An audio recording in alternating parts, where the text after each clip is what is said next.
want to announce the relevant lecture that you may want to attend. It's by Nick Tapp-Hughes. He's giving a talk at the IVLC Image Vision, I forget what language, computing weekly seminar, which is normally done by Zoom. I've displayed here the Zoom site for those who don't normally attend that. Anyway, it's a talk on SREPs and fitting them to target objects. They will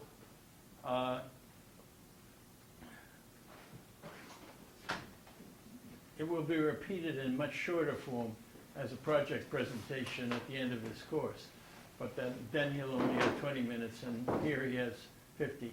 So there's much more to learn, and I recommend that some of you, all of you, who can attend, do attend.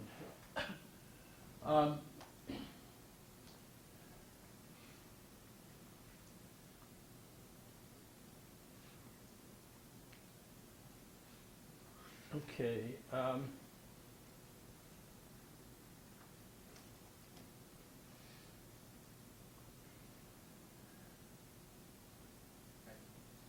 Questions?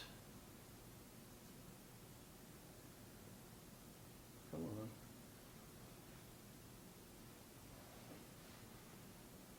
Why didn't it?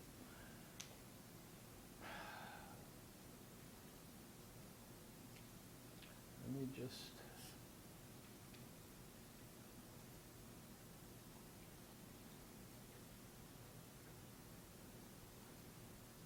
Come on, get up there. There we go. Spend all this time fighting with the display system. Okay. Questions on anything? Okay, so we were talking about segmentation where you need a probability distribution on shape as well as a probability distribution of image information, intensities, in shape-relevant coordinates. So the point here is that if I have an object in an image and the same object in a different image, you want to be able to talk about the probability distribution on the shape of the objects. But you also want to be able to talk about the fact that, for example, this position here is in correspondence with that position there.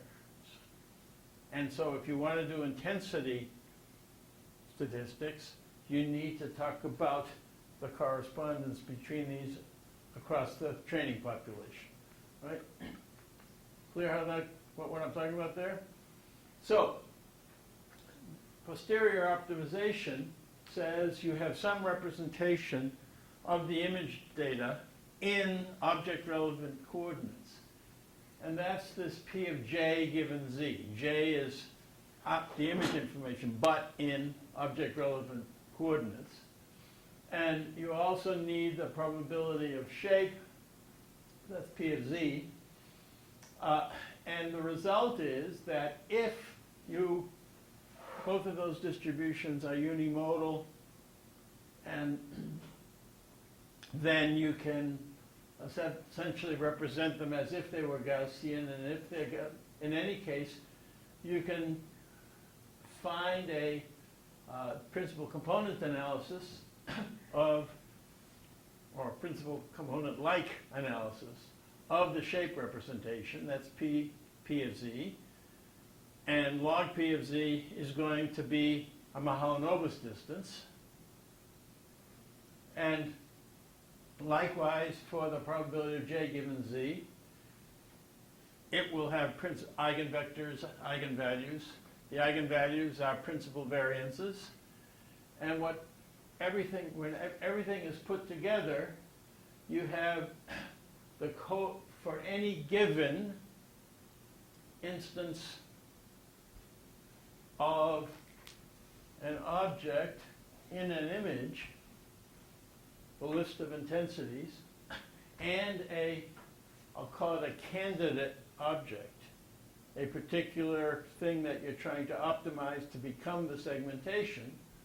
For any given such thing, you'll be able to consider the representation of the object that I call Z, the candidate object, and figure out what its Marchenko-Pastur distance is by dot producting its representation against the eigenvectors and dividing by the principal variance. So you get these B likelihood from the J's squared, okay? So the coefficients are the B's, you have to square them. You divide by the principal variance, which is the lambda sublikelihood, and you sum that over the dimensions of the probability distribution, the dimensions of Z. And you do that also for the principal directions of the shape analysis. So the B's were from the intensity values, from the J's. The A's are from the, their question? Question on Zoom. Okay, question on Zoom? Go ahead. Hi, sure. I'm looking at the formula. Where does I come in? You're probably a Z given I, but then on the right side, everything is I is the intensity. It's the whole vector of intensities over all the voxels in the image. What's J? And J is the representation of I, which is going to want to be done in object relevant coordinates.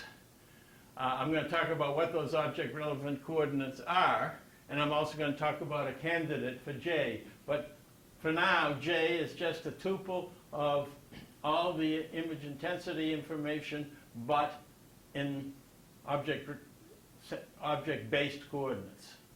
The object. I'm looking at the first line of the formula, and that's a standard Bayesian formula, except for the fact that you have, on the left side, you have Z given I as opposed to Z given J. Is that right? That's right. That's right. I guess perhaps I should have rewritten it as Z given J. But what's it is exactly the Bayesian formula if I were J. And the whole point is that I is being represented by J in this situation. That help, Larry? Yeah, I'm still not quite sure I'm relating I to J, but I don't know. Okay, here, look. So, Can you see the board? yes. Okay, so this particular place in this object it's at some voxel. It's got an XYZ position, or on the board an XY position. For I, underline, that is how we take the total number of rows. I mean, here's, you got, say there's 512 positions, and this is the 400th column. So you get 512 times 400 plus whatever the number of pixels there are here. And you get an index in I, right? I is just the list of intensities pixel by pixel. Clear so far? Yes. Okay, but for J, the information here is not in XY order. It's in some order that is related to the distribution of shape relative to this object, which is going to be specified by, in our situation, by some skeletal coordinates. And so this position in object relative coordinates can be understood as, well, if it's in 3D, in terms of its skeletally based coordinate, theta, tau 1, tau 2. And so the j's are going to be derived from the i's by listing them in object relative coordinates rather than in straight old xyz coordinates. That help? Yes. Good.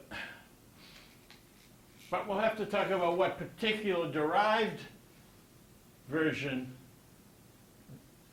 of representation in those skeletally related coordinates in a moment. Other than that, so the j is the same information as I, but it's derived from I in skeletally related coordinates. That product, the Bayesian result, is being optimized over z, and since p of j does not involve that, you can throw away the denominator. And then if you take the log of the product in the numerator, you get the log of the first one plus the log of the second one, but those logs are going to be negative, so maximizing the sum of the negative logs is minimizing the sum of the logs. These are Mahalanobis distances, and so you can talk about doing the minimum over z of the sum of the two log probabilities, one describing the intensity information in object relevant coordinates, and the other one describing the shape, right? And to understand how to get a good segmentation, you need to understand both the anatomy, that's what P of Z tells you, and you have to understand how image information appears from the anatomy, and that's the P of J given Z.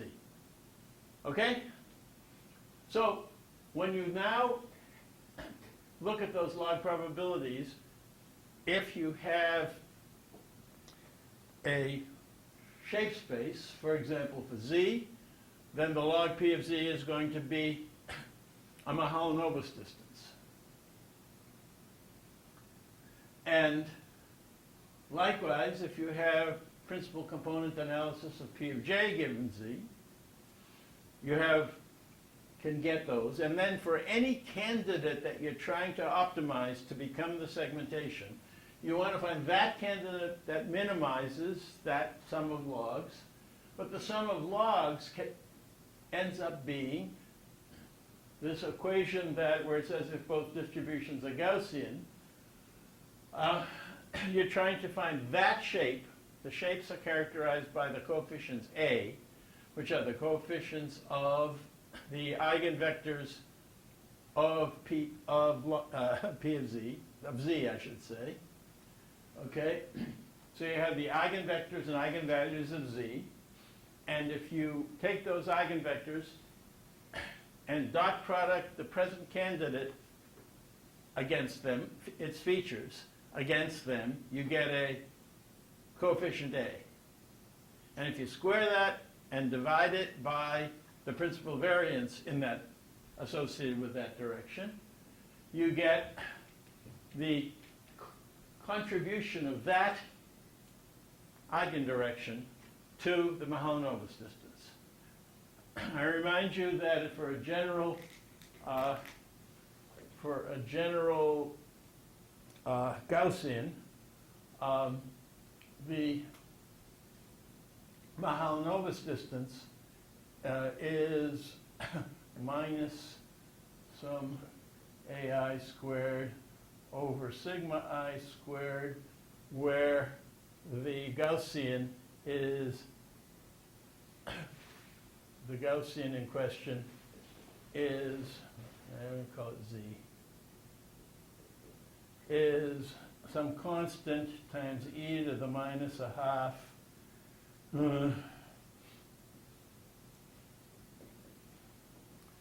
Z minus, let me put this, Z minus mu Z transpose sigma inverse Z minus mu Z, where this is the covariance matrix that has eigenvectors. Sigma has eigenvectors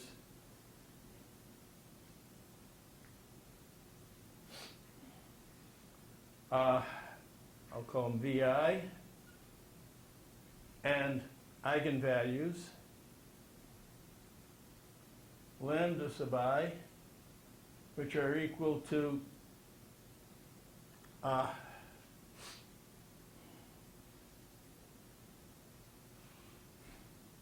sigma sub I squared. Principal variances in the I direction. Okay? And so if you take any given z and you subtract off the mean and you multiply and you dot product against vi, you get an ai. So z minus mu z dot vi is, what did I call it here? Called it a sub I, huh? Yeah.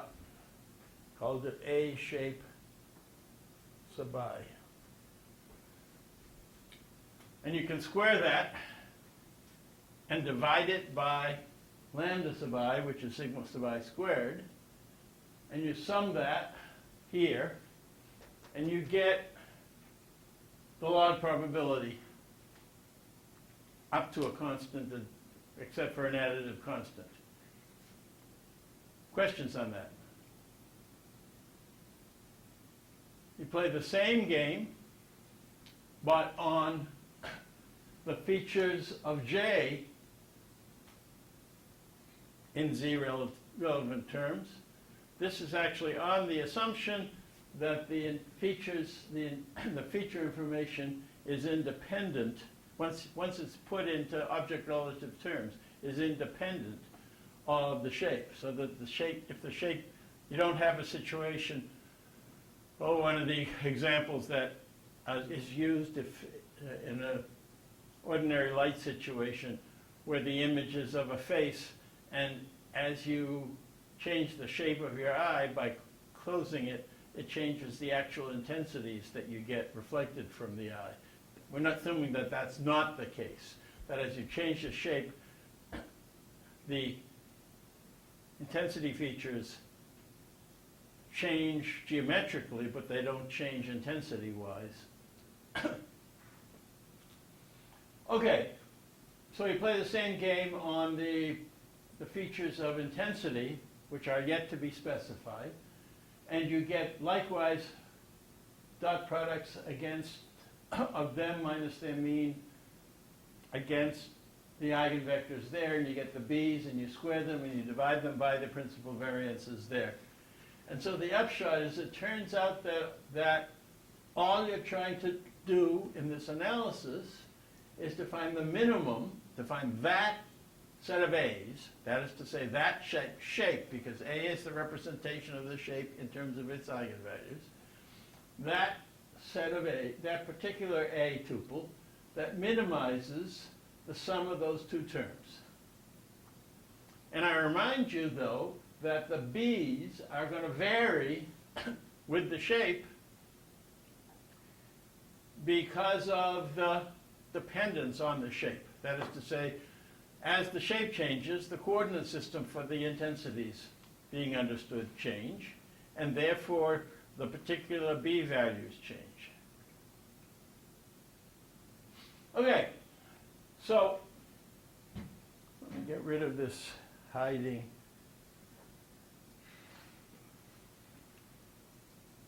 Okay, so this just is a summary of what I've just said. The BIs are the coefficients of the principal components of the covariance of J. The AIs are the coefficient of the principal components of the covariance of Z. The lambda shape are the principal variances, lambda super shape and lambda super likelihood are the principal variances of the intensity features in shape relative coordinates. Got it? Any questions? Okay, so this begs the question,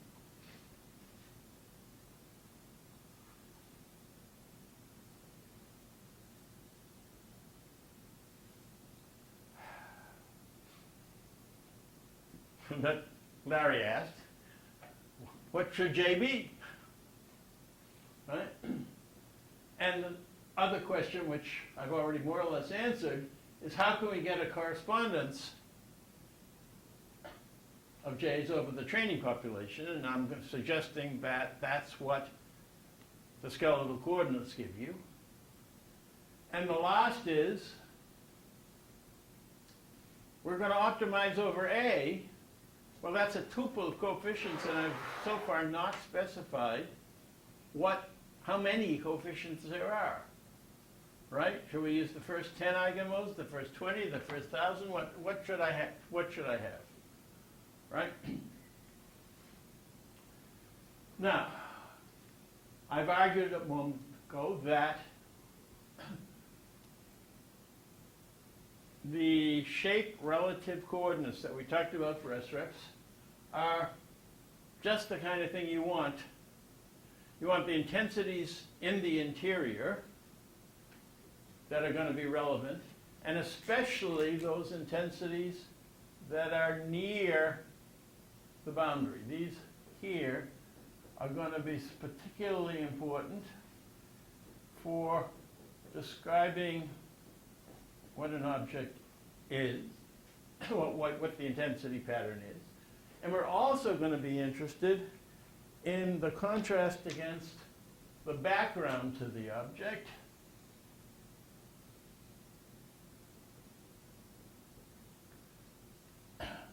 And so somehow the idea is that the J values should correspond to these just exterior places to the object and the just interior places in the object.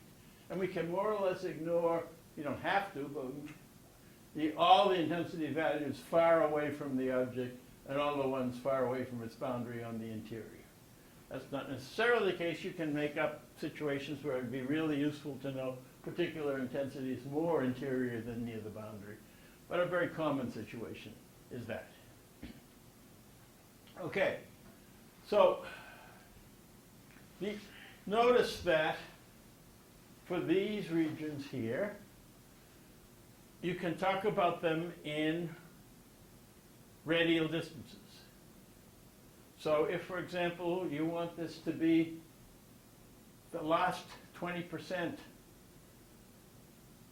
of the distance from the skeleton to the boundary, then only tau values that go between, tau 2 values that go between 0.8 and 1 in radial distance can make up the contributions to J.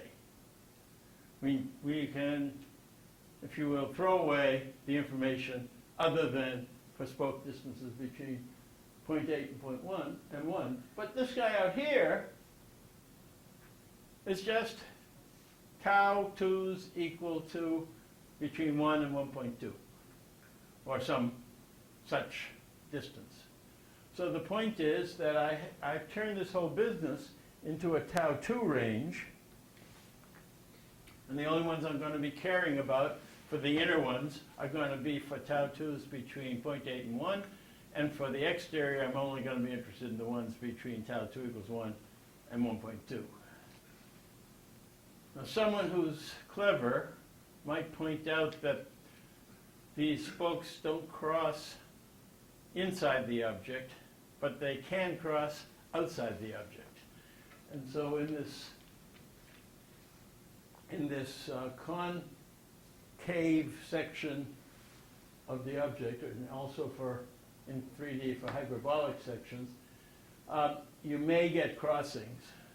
And we need to be a little careful not to double count places that are seen near the crossing place, if you will. But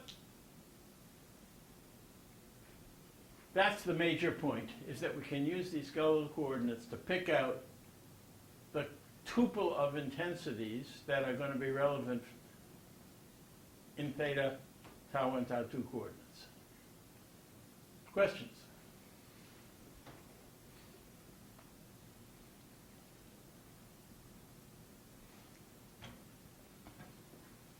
So we've talked about the Z business. Strictly speaking, we need Euclideanized Z's. And we've talked about how to do that, right? We've talked about how to turn any feature tuple, which is this bold Z underline, into a corresponding set of Euclideanized values via the use of P and S. Right? And so once we've got these Euclideanized things, then all this PCA-ish analysis is just ordinary PCA. But we have this other, we still have the question of how many of them we should use. And I'm going to put that aside till later in the lecture. But the other part is how to take probability distributions over Z. And one of the nice things that these skeletal coordinates give us is an ability, in this picture, maybe I can go back to a bigger version, what's shown in this bluish color is the region outside the object. This 1 to 1.2 sort of region. And in this other yellowish color, pardon me if I don't call it by the right name, but you know which one I'm talking about, is this, 0.8 to 1 sort of region. But not only that, the spokes divide this region into subregions between one spoke and another.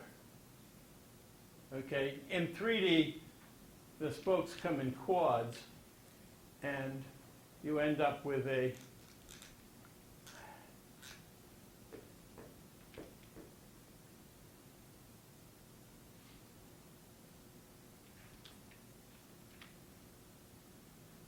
these aren't squares and they're not planar, but you end up subdivision onion skins,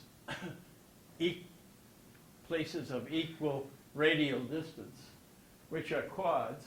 And the point is that we can talk about the histogram of intensities in each quad.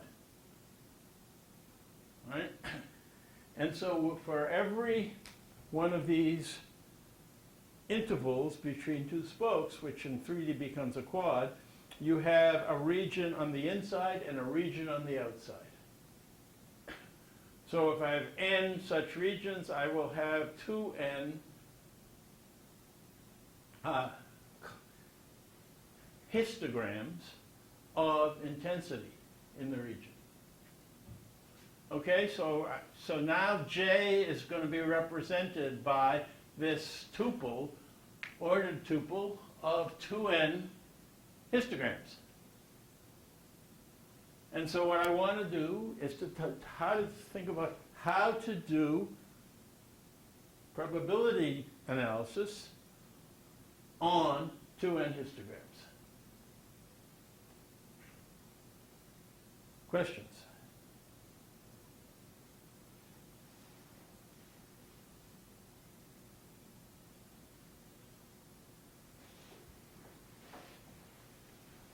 Well, okay, so down here you will see an example of the histogram on the inside for one of those quads and the histogram on the outside for one of those quads. Or better, for an individual one of the quads, for the actual distribution of the histogram and for the desired histogram. What's the desired histogram? Well, the desired histogram is the mean over the training cases of those histograms. Okay? So what we want to do, we're talking about measuring differences between the histogram in one of these regions and what it ought to be by training. The mean.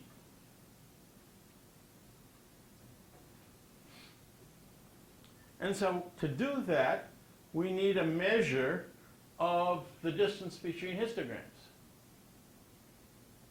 But histograms, at least once they've been normalized so that you have unit area, are just probability distributions. And so we're interested in how you do statistics on probability distributions. So let me write that down in big letters. Statistics on probability density functions.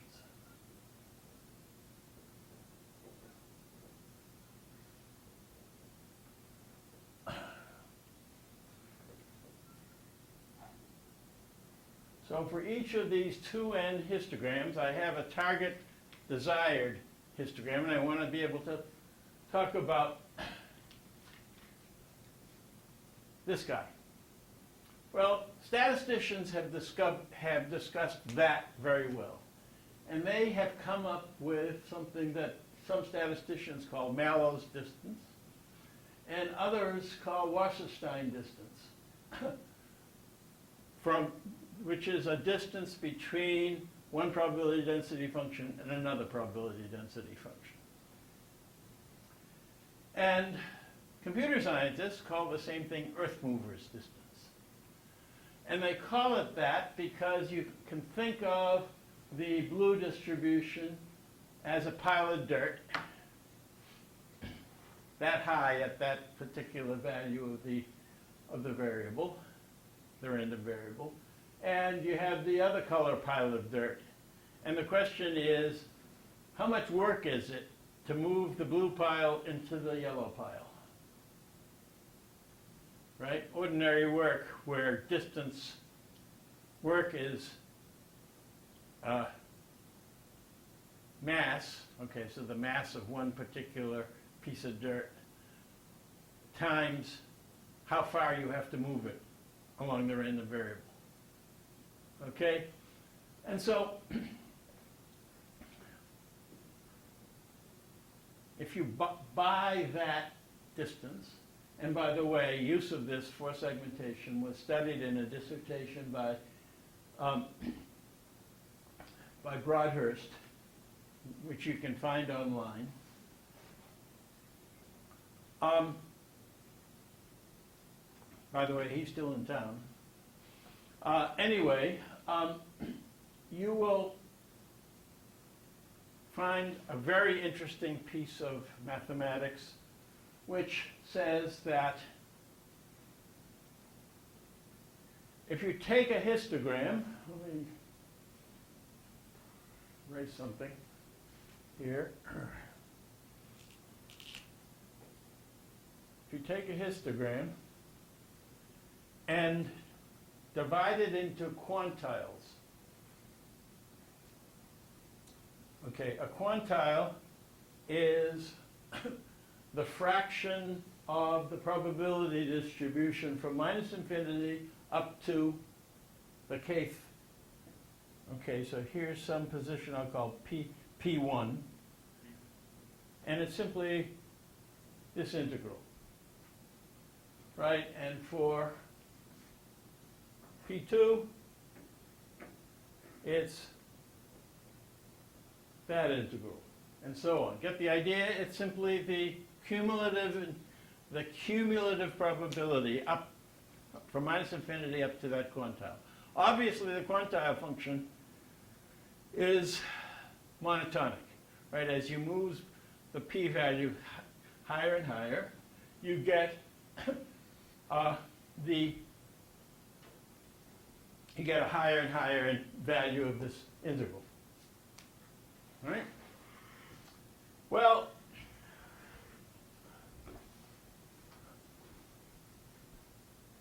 the quantile function, okay, so this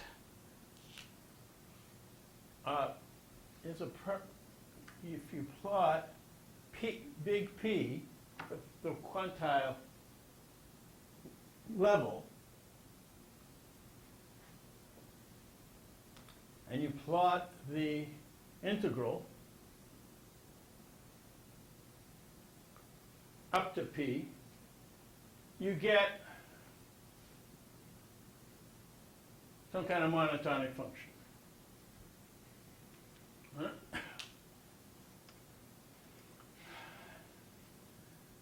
If you're comparing two histograms, you get this monotonic quantile function for one of them and one for the other one. And the interesting thing is that the Euclidean distance between those two quantile functions is the earth mover's distance, is the Mallow's distance, is the Wasserstein distance. So we've turned this problem of how do you compare two histograms, if you buy this measure, into a good old friend, Euclidean distances.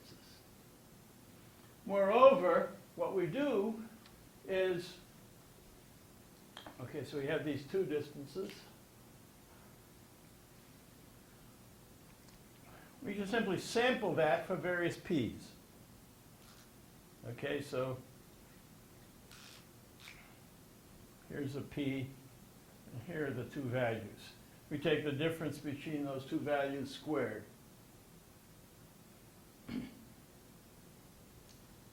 We have another guy here. We take the distance between here and here squared. The sum of this, and the question is, how many samples do we need? And experience shows that very few samples are needed to get quite reasonable results, like 10. You use p equals 0.1, 0.2, 0.3, up to 0.9, and that's enough, right? That the way that, you have a question? Okay. So, upshot is that our J now becomes the 10 values of the quantile function for that particular region of the image. Right? And then we have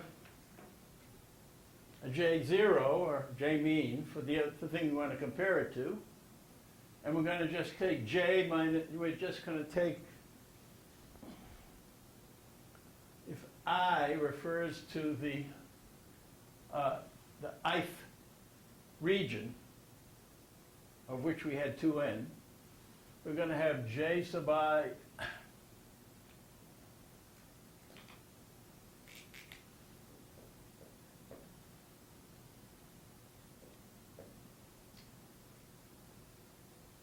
and we're going to do the L2 norm,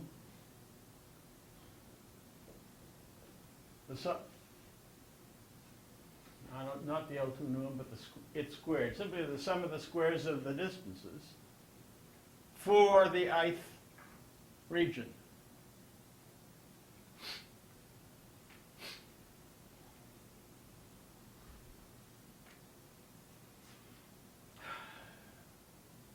Or, better still, we have these delta JIs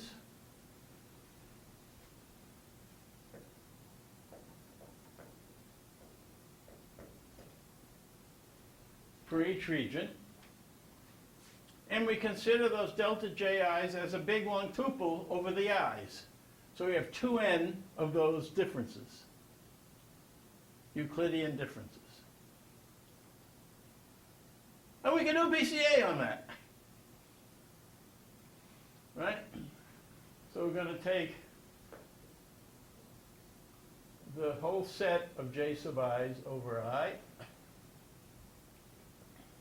and we're going to do PCA on that. And we will get a mean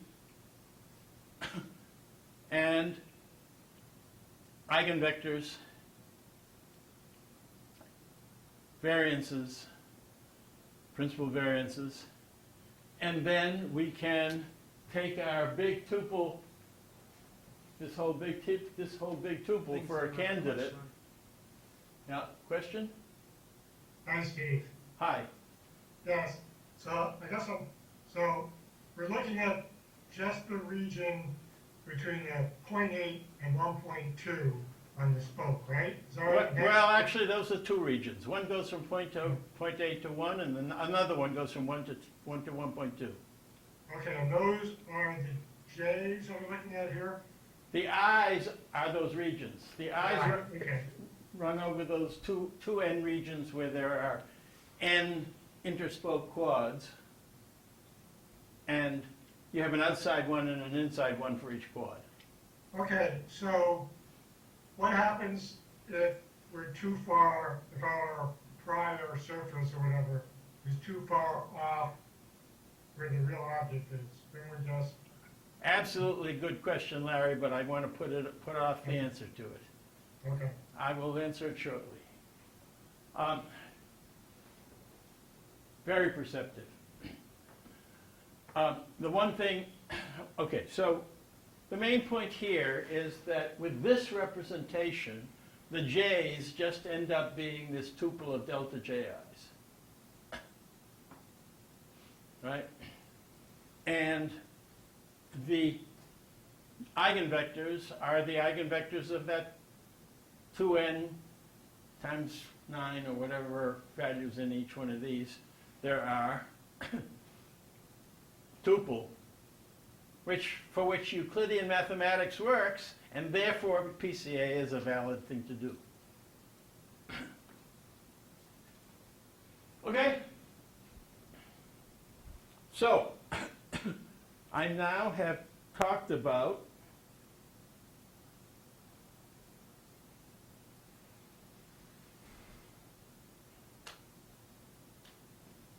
what I wanted to talk about so far about the likelihood function.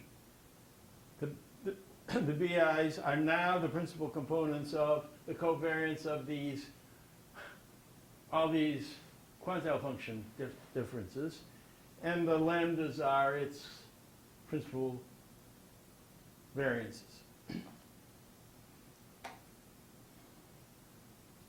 And that brings me to the question of, but I want to optimize this thing over relatively few coefficients of eigenmodes of Z, of the shape.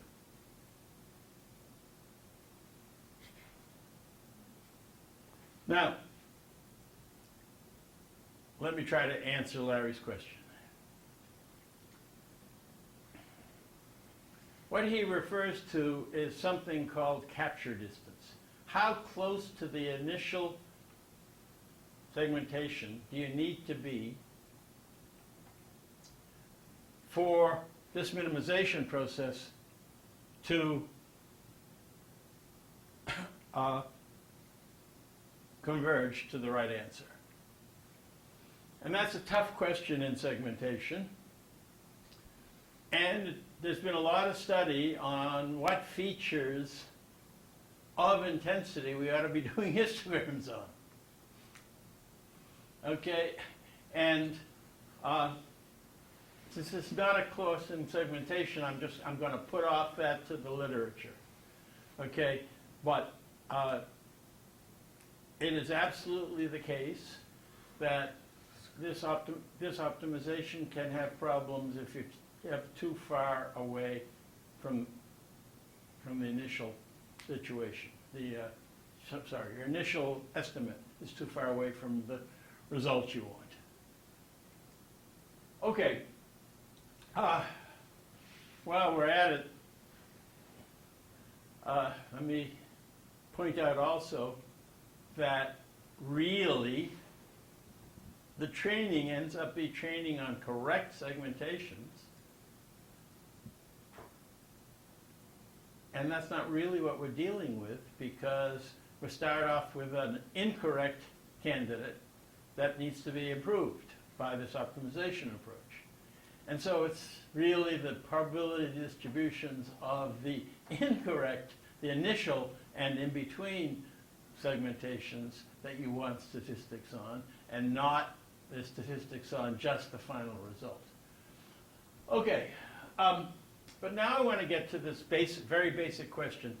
And this is a question that doesn't just come from this problem. I use the segmentation problem as a driving problem for you to understand it. And that is, how do you get very few eigenmodes?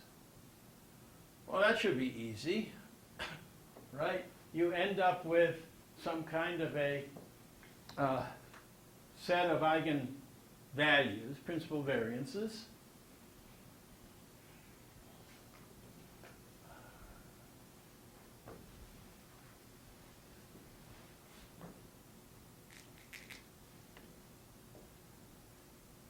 Okay, so this is index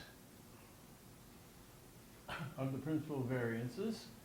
And here you have a sorted list of the principal variances. And it's sorted so it doesn't stay constant, but at some point, what's being described out here is noise. And intuitively, what we'd like to do is to cut off our eigenvalues where, and only use ones where the signal-to-noise ratio is significant. And it turns out that noise in eigenvector analysis follows the property that if I look at the lambda i's, which I remind you are the sigma I squareds, that the probability distribution of noise is independent of the index. Okay, be careful. There's some assumptions of lack of correlation between the noise in one feature and another. But the major point is that somehow the signal-to-noise ratio is the ratio of this to that.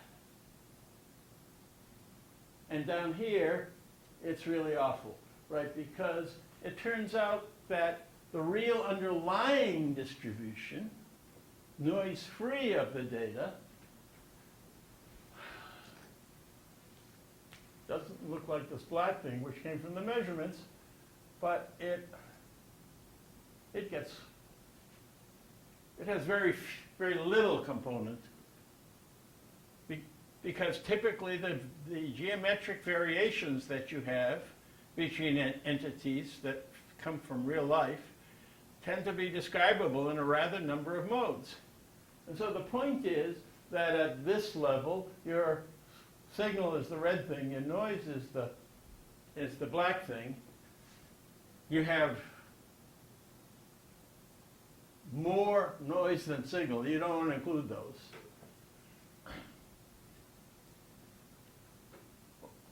But at some point here, the signal is bigger than the noise, and you may want to include that, noisy though it may be. Okay? Sounds like a good idea. It's deeply flawed. And it's deeply flawed by something that is described by something that's called Marchenko-Pastur analysis. The MP stands for Marchenko-Pastur. And these plots here of eigenvalue versus index are called scree plots. Okay, and what we're gonna do is we're gonna be looking at histograms of lambdas. Okay, so now instead of looking at by index, which is what you see in the lower right with this curve, which is the scree plot, you're going to look at the collection of eigenvalues and think of it as a histogram. Okay, of eigenvalue. So it's a plot against eigenvalue of a histogram, how frequently that eigenvalue occurs. And these plots end up having been ended up having been analyzed by Marchenko and Pastur and people who followed on beyond them. And it has to do with the eigenmodes of a covariance matrix that is itself a sample from a probability distribution. So if you have a covariance matrix, you get a sample covariance matrix. It is polluted. It is problematic in two ways. First of all, it's a particular sample. even if there were no noise, if you took a new sample, you'd get a different covariance matrix, new sample from the population. But on top of that, you have noise. So the covariance matrix has variability.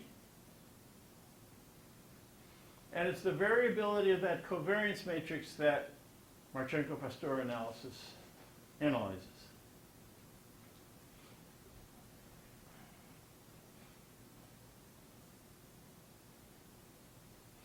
So this material is described in the Marin and Dryden book in chapter 14. And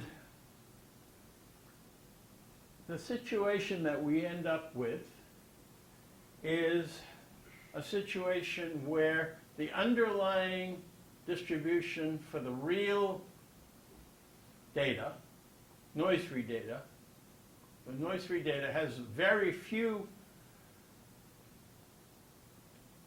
important eigenmodes, but the noise it has, we've talked about, is in this high-dimensional, low sample size situation, and it has a zillion eigenmodes.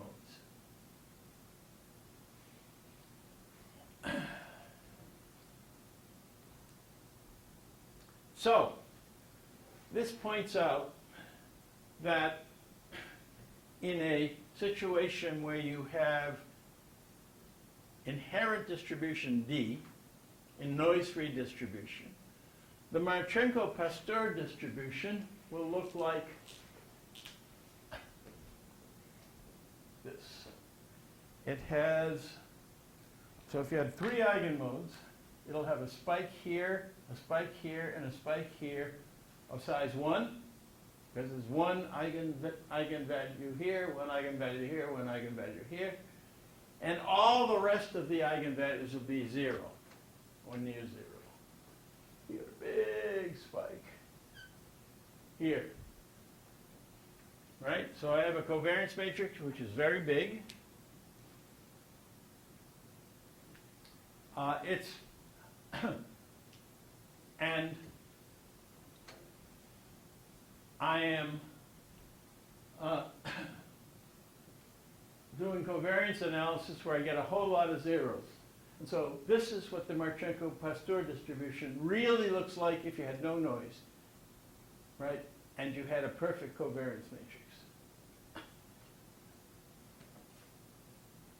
What's the effect of the noise on that guy? And the answer is it spreads this big spike. Well, each one of these guys spread, but the big spike is the culprit, and it spreads very, very broadly. And so I'm going to show you this by these examples, which came from work by Hyo-Young Choi, who was a stat PhD student of Steve Marin's. Okay, so here is the example. The example with 0 noise is a simulation, shows 3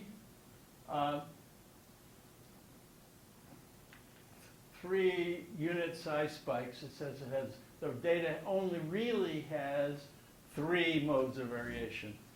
And the lambda values are between 16 and ratio of 16 to 4 to 1 in this example. Okay? Clear what that's showing in the upper right plot? And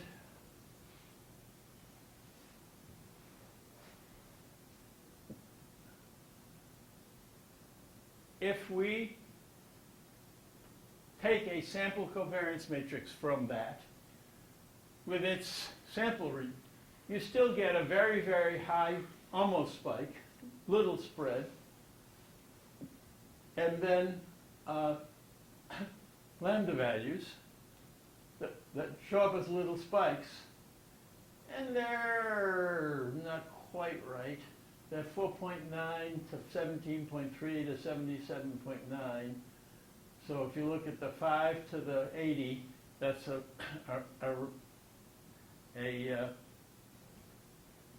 a ratio of 16, that's about right, but it's not exactly right, right? It should be 5 to, what did I say? 4 times that, 5 to 20 to 80. And it's 4.9 to 17, 7.3 to 77.9, just from the fact that you have a sample. Yeah, His question on Zoom. question? Hi, Steve. Yes, I'm just a little confused. So are we just trying to, still working with the principal components and just trying to figure out where the cutoff is? In other words, how many? That's exactly what we're talking about, and what I'm trying to lecture about the difficulty in making that decision. Okay, but we still have the principal components and we're still ordering them based on their eigenvalues, but what we're trying to figure out is the correct cutoff using this other technique. Right, and this is a simulation. Yeah, this is a simulation problem that said, say we only had 3, and they were at 5, 20, and 80. Okay? Those were the eigenvalues, the correct ones. But now, Hyo Young Choi is doing a simulation where she takes a lot of samples from that probability distribution, produces a covariance matrix from it, and then looks at what the computed eigenvalues from that are, and they turn out to be 4.9, 70, 17.3, and 77.9. Not quite right even. And since the values of these, the height of these guys are going to matter in our decision of where to cut off, we got to be worried about that.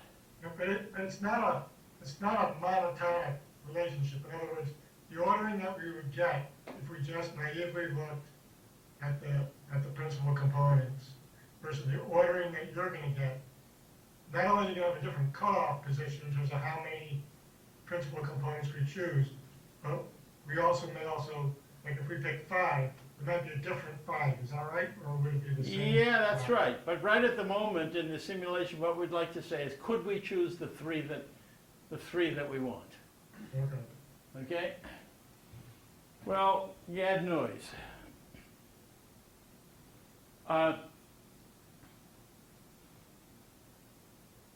Noise level 0 I've already talked about. Noise level 1 still has, now the big spike has become spread, right? That's this little triangular looking thing at the beginning. But it no longer is all at zeros. And you have a spike here and a spike here and a spike here. And if you look at where the spikes are now, they're at 5.8, 19.1, and 68.6. But you can find them, but this is an unbelievably small amount of noise. But we've seen already that this spike is starting to spread. If we take 4 times as much noise, what we have is this spread initial 0 spike, and one of the spikes is completely covered over by the spread. And so if we tried to make our decision on that, we would only get 2 eigenmodes, not 3. But worse yet,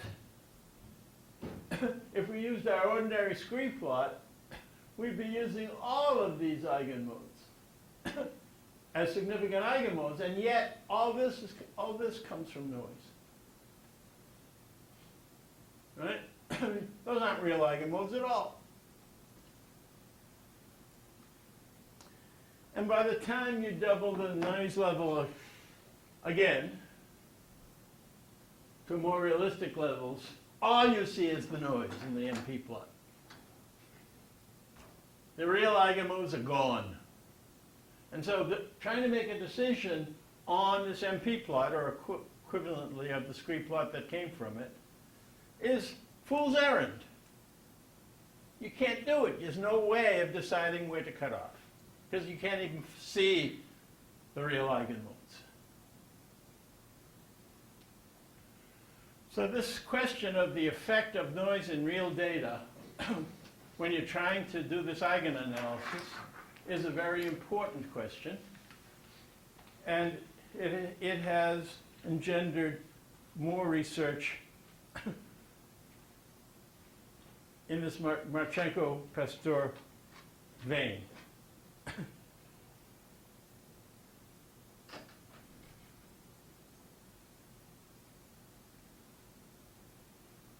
Okay, so the Marchenko-Pastur relationship has to do with the relationship between the number of the actual dimension of the signal and the number of features. So we have n features, d dimensions. It turns out that what you want to study is the ratio of d to n. Okay? And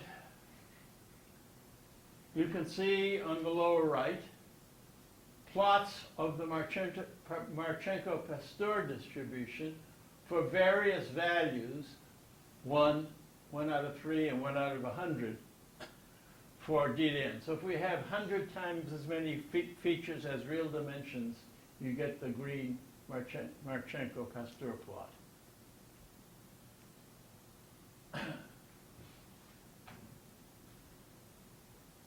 Well, that's useful information,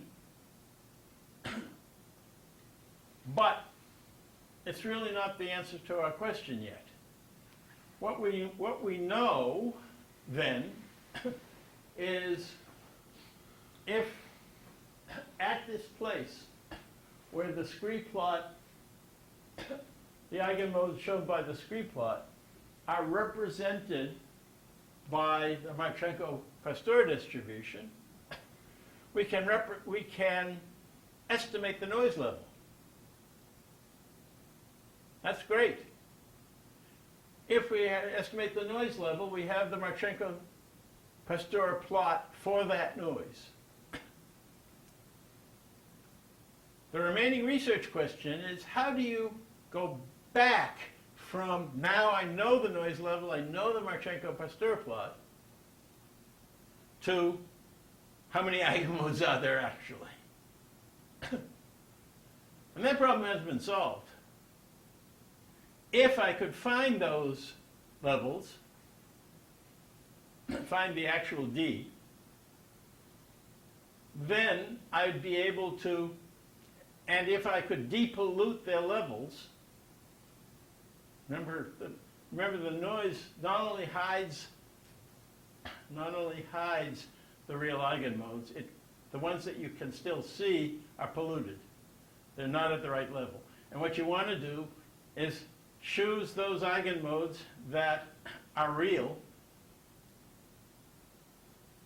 and then that'll give you in other words, those the ones with the chosen eigenvalues, and then you can take a dot product against the corresponding eigenmodes. And that may be only 10 of them or 20 of them. And this is an important question in statistical analysis of shape. And it remains an open question because one needs to study the effect of the actual eigenmodes and what the d over n ratio is on, if you studied knowing what the right answers are and the mapping into Marchenko-Pastur distributions, you ought to be able to come up with a reasonable estimator of the actual eigenmodes.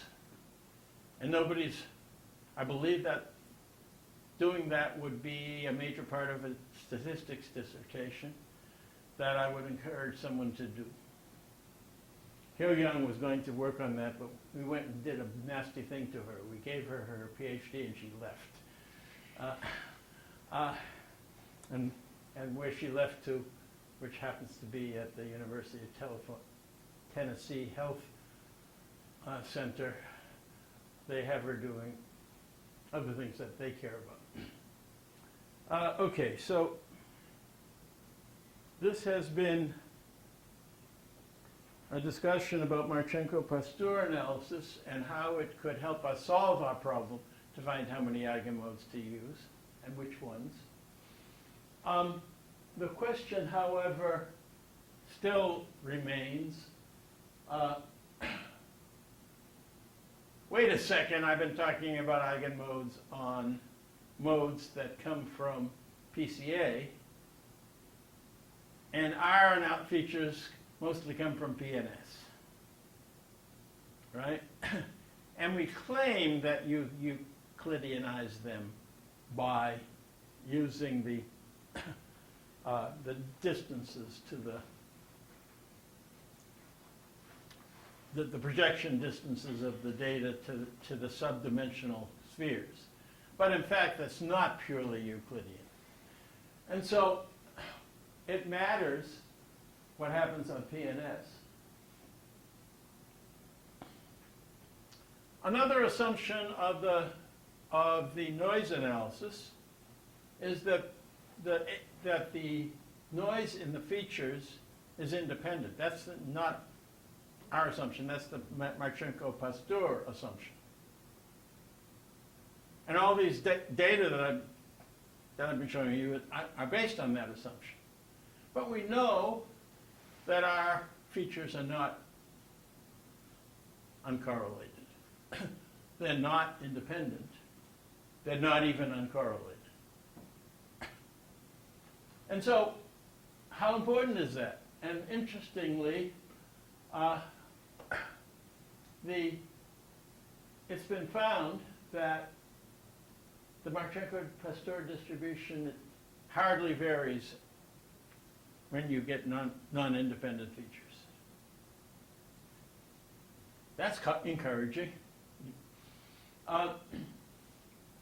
It turns out that if you take each feature and you look at how it varies across the training cases, it's that independence that is important to the Marchenko distribution.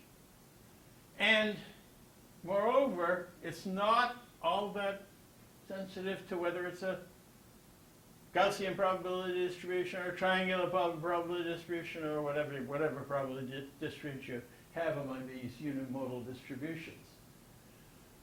And we are going to be, in this course, relatively soon, be talking about statistics not on individual objects, but on object tuples. And you can imagine already in this segmentation scenario, if you have another object over here,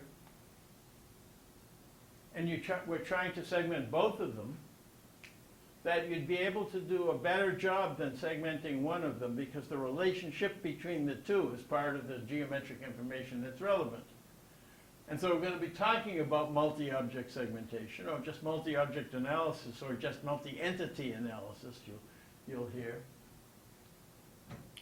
And there's a technique for analyzing it that formally has been called jive or ajive. Joint and individual variance explained is what jive stands for. It's Marin method. But now there's a new variant of it called DIVAS. But anyway, the main point here is that this same kind of concern of independence between the features or across the examples of the features in our sample comes up there as well. And so you'll see that later. The final thing that I mentioned was, but wait a second, our features come from PNS and not PCA. And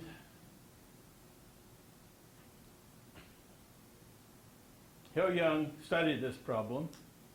I'll point out that her study of the problem limited the PNS to the form of PNS where the successive subdimensional spheres were great spheres.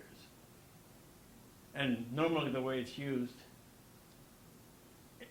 we use a hypothesis test to decide whether each step should be a great sphere, subdimensional sphere, or a geodesic. Whether it should be a geodesic sphere, that is to say a great sphere, or whether it can be any kind of small sphere, subsphere. So her study was so far limited to that.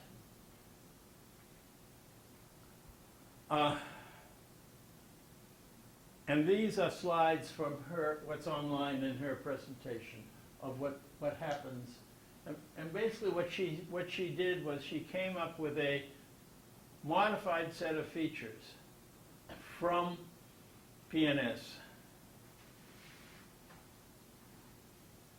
that she could study the Marchenko-Pastur distribution of the effective noise on them. And I'm not going to go into great detail except to say that her study depended on thinking of a sphere as a tangent plane at the mean, and she looked at what happens when the dimension and the number of features grow together with a ratio of 5, and she found that things didn't change very much as that value d increased.